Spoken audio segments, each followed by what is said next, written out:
살아서 역사하신 하나님 아버지 하나님, 오늘도 주님이 주신 생명을 가지고 하나님께서 우리에게 베푸신 은혜로 오늘 하루를 살아갑니다. 살아가는 삶의 현장 가운데 하나님의 영광 드러내어지며 살아갈 수 있는 우리 모두가 되어지게 하여 주옵소서. 가정 안에서든 또 살아가는 삶의 그 자리 안에서든 하나님이 우리와 동행하시는 그 삶을 잊지 않게 하여 주셔서 어떤 어려움과 또 고난과 고통이 있다 할지라도 하나님 아버지 주와 동행하는 그 사실 잊지 아니하고 살아갈 수 있는 우리 모두가 되어줄 수 있도록 도와주옵소서. 특별히 우리 주변 위에 많은 환우들이 있습니다. 아버지, 갑자기 찾아온 질병 앞에 겁과 두려움을 다 내려놓고 하나님의 펼쳐진 손 안에 하나님의 위로와 평화를 누릴 수 있도록 우리 하나님 붙잡아 주시옵소서. 아버지 하나님, 속히 모든 수술 날짜가 잡혀지기를 원하고 또 수술이 되어지지 아니하는 사람들에게 또 하나님 속히 빠른 치료를 하나님께서 허락하여 주셔서 각자의 필요한 대로 하나님 손 내밀어 치료하시고 길을 열어 주시옵소서. 아버지, 오늘도 하나님의 보내주신 권석들과 함께 말씀을 나누고 기도하고자 원합니다. 찾아와 주시고 임재하셔서 우리 가운데 일하여 주옵소서. 예수님의 이름으로 기도합니다. 아멘. 사무엘 하 15장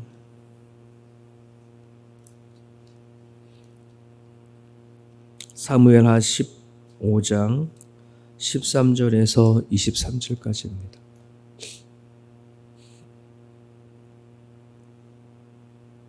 사무엘하 15장 13절에서 우리 23절까지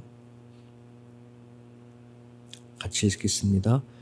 전령이 다윗에게 와서 말하되 이스라엘의 인심이 다 압살롬에게로 돌아갔나이다 한지라. 다윗이 예루살렘에 함께 있는 그의 모든 신하들에게 이르되 일어나 도망하자. 그렇지 아니하면 우리 중 한 사람도 압살롬에게서 피하지 못하리라. 빨리 가자. 두렵건대 그가 우리를 급히 따라와 우리를 해하고 칼날로 성읍을 칠까 하노라. 왕의 신하들이 왕께 이르되 우리 주 왕께서 하고자 하시는 대로 우리가 행하리이다. 보소서 당신의 종들이니이다 하더라. 왕이 나갈 때에 그의 가족을 다 따르게 하고 후궁 10명을 왕이 남겨두어 왕궁을 지키게 하니라. 백성이 다 따라서 벳메르하게 이르러 멈추었으니 그의 모든 신하들이 그의 곁에서 지나가고 모든 그렛 사람과 모든 블레셋 사람과 및 왕을 따라 가드에서 온 모든 가드 사람 600명이 왕 앞으로 행진하니라. 그때의 왕이 가드 사람 이때에게 이르되 어찌하여 너도 우리와 함께 가느냐? 너는 쫓겨난 나그네이니 돌아가서 왕과 함께 네 곳에 있으라. 너는 어제 왔고 나는 정처 없이 가니 오늘 어찌 너를 우리와 함께 또도리가 다니게 하리요? 너도 돌아가고 내 동포들도 데려가라. 은혜와 진리가 너와 함께 있기를 원하노라 하니라. 이때가 왕께 대답하여 이르되 여호와의 살아계심과 내 주 왕의 살아계심으로 맹세하옵나니 진실로 내 주 왕께서 어느 곳에 계시든지 사나 죽으나 종도 그곳에 있겠나이다 하니 다윗이 이때에게 이르되 앞서 건너가라 하매 가드 사람 이때와 그의 수행자들과 그와 함께한 아이들이 다 건너가고 온 땅 사람이 큰 소리로 울며 모든 백성이 앞서 건너가매 왕도 기드론 시내를 건너가니 건너가 모든 백성이 광야 길로 향하니라. 아멘. 매일 성경은 오늘 본문을 다시 광야 길로라고 되어 있습니다. 광야 생활을 왕이 되기 전에 광야 길을 그는 보냈고 왕이 되고 나서 또 한 번에 광야 길을 가게 되어지는 일들이 이제 일어납니다. 다윗의 아들 이제 압살롬이 이제 아버지를 향해서 반역의 깃발을 들었습니다. 헤브론에서 스스로 왕이 되어진 것을 선포했습니다. 예루살렘에 있던 다윗이 이제 그 소식을 듣게 되어지죠. 다윗이 이스라엘 백성들이 수많은 사람들이 그들의 마음이 압살롬에게로 돌아갔다는 사실을 알게 됐고 그리고 누구보다도 수많은 사람들이 다윗의 편에서 지금 반역을 일으켰다는 사실을 아니까 지금 오늘 말씀에 보면 다윗은 급하게 자기의 사람들과 함께 도망을 치게 됩니다. 다윗은 수많은 전쟁에서 승리했던 사람입니다. 전쟁에서 뼈가 굵은 그러한 사람입니다. 한번 싸울 만도 한데 상황을 보니 전혀 그렇지 않았습니다. 너무나 비참하게 싸워보지도 못하고 아들의 반역과 또 함께 반역을 일으킨 사람들로부터 도망을 칩니다. 그 심정이 과연 어땠을까 이런 생각을 해보게 되는데 그때 그가 노래했던 그 시편이 있습니다. 자기 아들의 반역을 일으킬 때 도망을 칠 때 지었던 시가 시편 3편입니다. 시편 3편 1절과 2절에 보면은 이렇게 기록되어 있습니다. 여호와여 나의 대적이 어찌 그리 많은지요? 일어나 나를 치는 자가 많으니이다. 많은 사람이 나를 대적하여 말하기를 그는 하나님께 구원을 받지 못한다 하나이다. 수많은 사람들이 일어났습니다. 한둘이 아닙니다. 주변의 사람들은 이제 하나님이 다윗을 버렸다 이렇게까지 얘기를 합니다. 다윗은 어쩌면은 예전에 밧세바를 범한 것에 대한 또 다른 심판이라고 아마 본인은 생각할 수 있을 것이고 정말 그랬던가 하는 아마 그런 마음이 있었을 것입니다. 자, 그런데 시편 3편에 아까 1절과 2절을 이어서 그 다음에 바로 이어서 이렇게 노래를 합니다. 여호와여 주는 나의 방패시요 나의 영광이시요 나의 머리를 드시는 자니다 라고 고백합니다. 현실과 상황은 도망자의 신세로 전락한 왕입니다. 그의 입에서 어쩜 탄식이 나와야 되고 절망이 나와야 되어지는 그 순간에 다윗은 하나님을 노래합니다.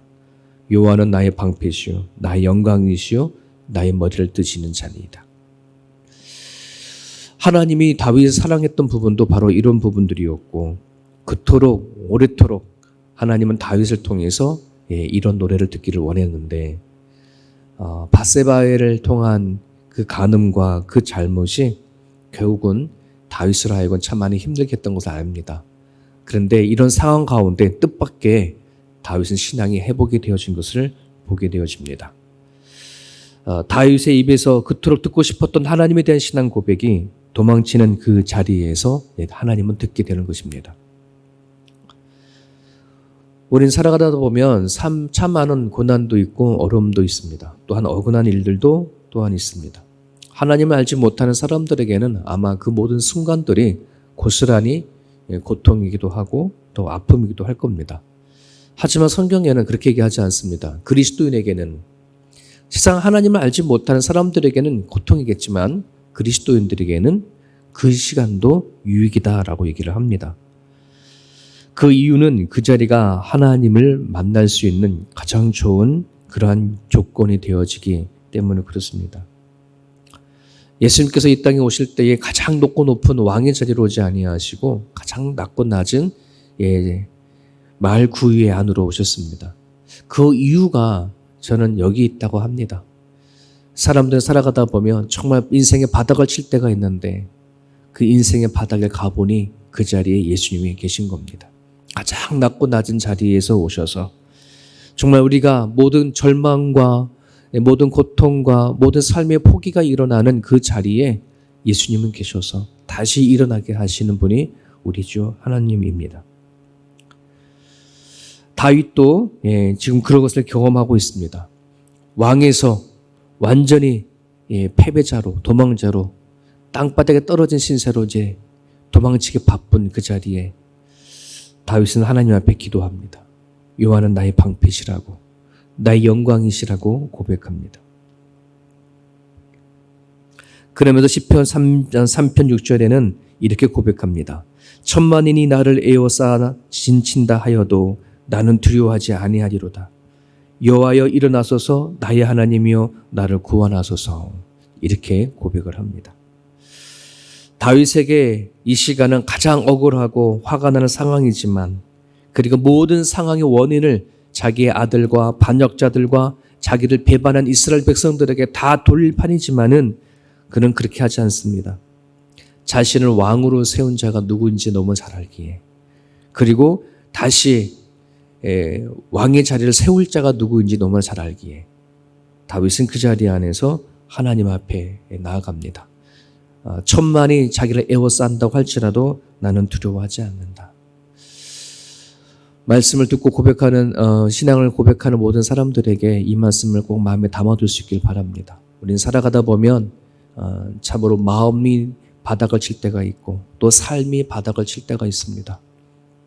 하지만 세상의 모든 부귀와 영화가 주께 있고 모든 만물의 주제가 되신 분이 여호와 하나님인 것, 권세와 능력이 하나님의 손에 있다는 것을 우리는 누구보다도 잘 알고 있습니다. 그러기에 우리를 다시 일으킬 자는 이 세상 우리 주 그리스도 하나님이 한 분뿐이라는 사실을 여러분들이 기억하시고, 여러분 무너진 마음들이 있거나 또 살아가는 삶의 실패가 있거든 그 자리에서 우리 하나님을 만날 수 있기를 바라고, 다윗이 고백했던 것처럼 주는 나의 방패이시고 나의 영광이시고 나의 머리를 다시 들게 하시는 그런 하나님이라는 사실을 고백했으면 좋겠습니다.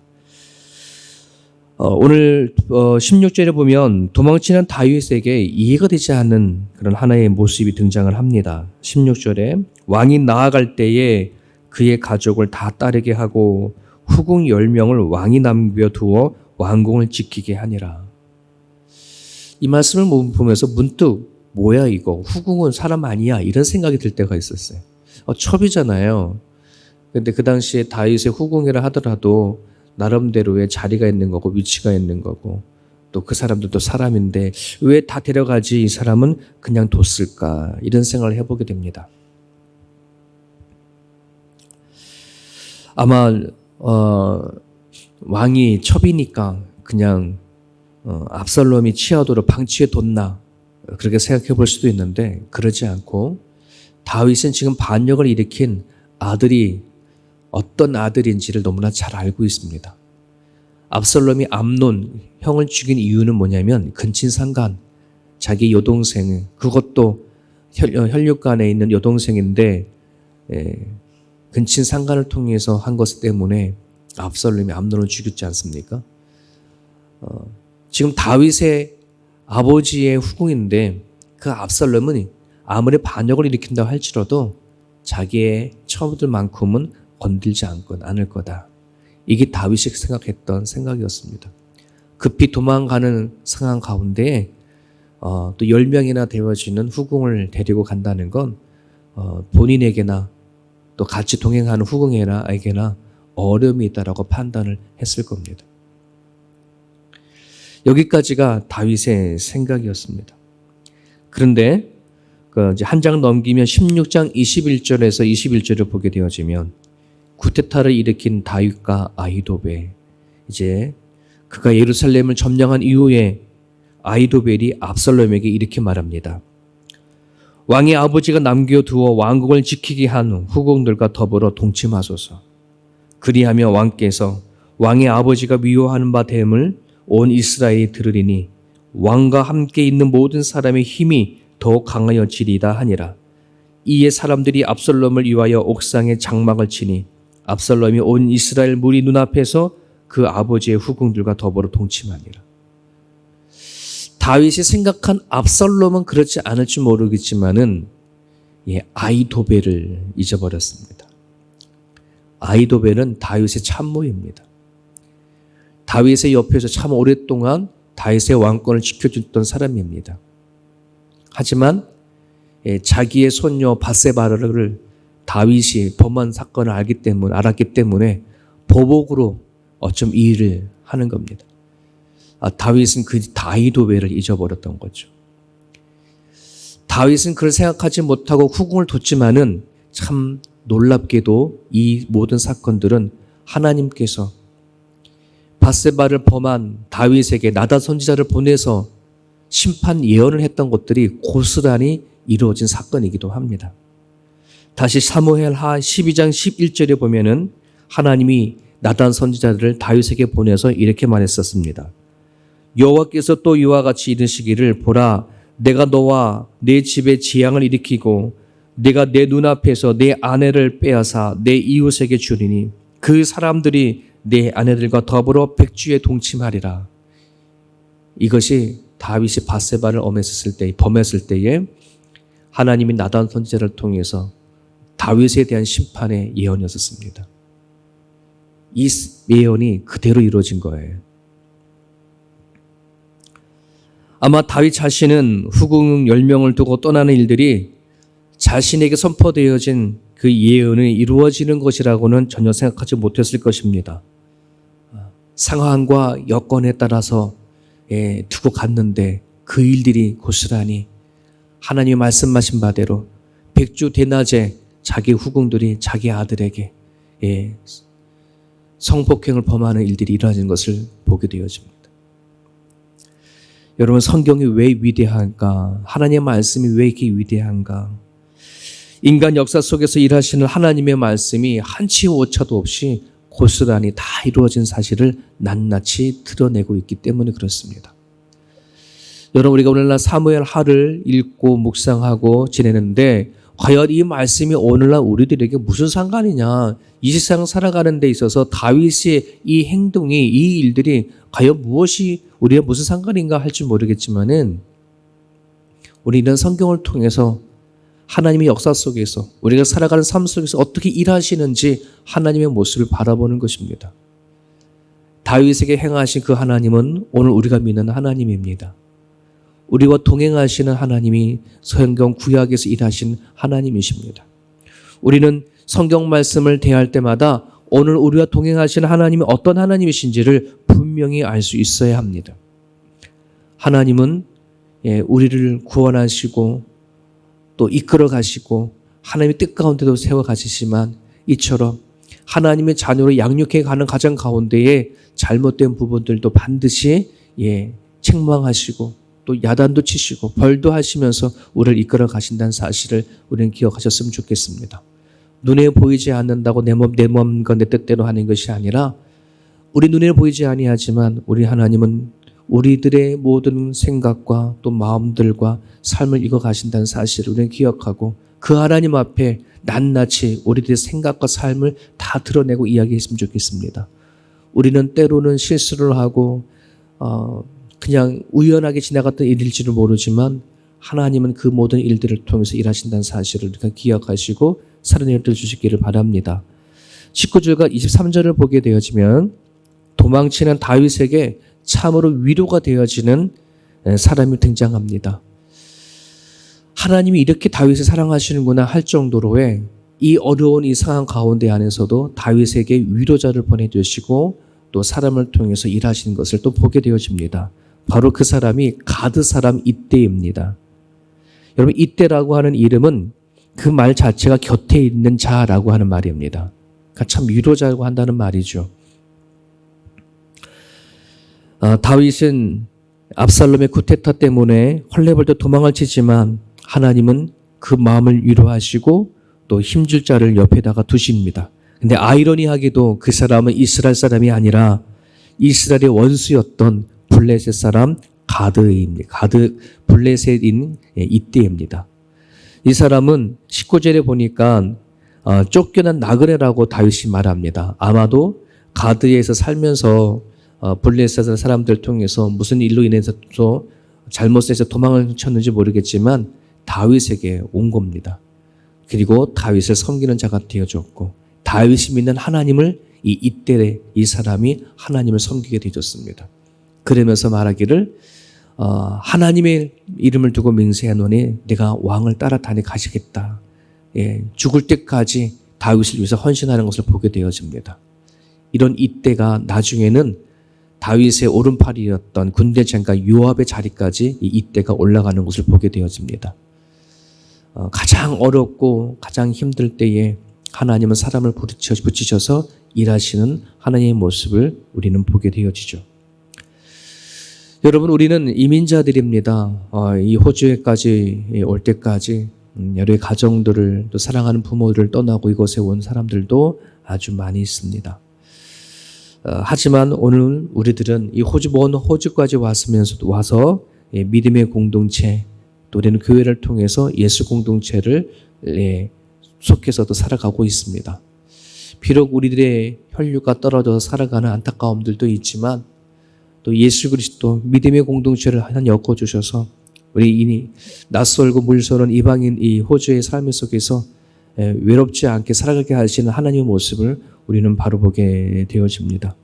어쩌면 이 예수 공동체 안에 있는 우리들은 혈육을 나눈 가족들보다 더 많이 보고 그들보다 더 많은 대화를 나누고 그들보다 더 속 깊은 이야기를 많이 하고 살아가지 않나 이런 생각을 해보게 되어집니다. 그러기에 우리 공동체에 속한 사람들을 우리 혈육의 가족처럼 사랑해 주시고 또 아껴 주시고 그렇게 대해 주실 수 있기를 간절히 바랍니다. 우리가 주님 나라 갈 때까지 우리의 위로자 되어 주시는 하나님이 바로 이 공동체를 통해서 일하신다 사실을 여러분들이 기억을 해 주시고 오늘 하루를 시작하는 이 아침에 여러분들이 또 세움교회 성도들을 위해서도 같이 기도해 주셨으면 좋겠습니다. 이 아침에 여러분 기도합니다. 바닥이라고 생각할 때에 그 자리에 하나님 늘 계십니다. 하나님 믿고 의지하고 기도하실 수 있길 바라고요. 살아가는 삶의 현장 가운데 일하시는 하나님을 경험할 수 있도록 이 아침에 또 기도해 주시길 바랍니다. 자유롭게 기도하시다가 돌아갈 수 있길 바랍니다.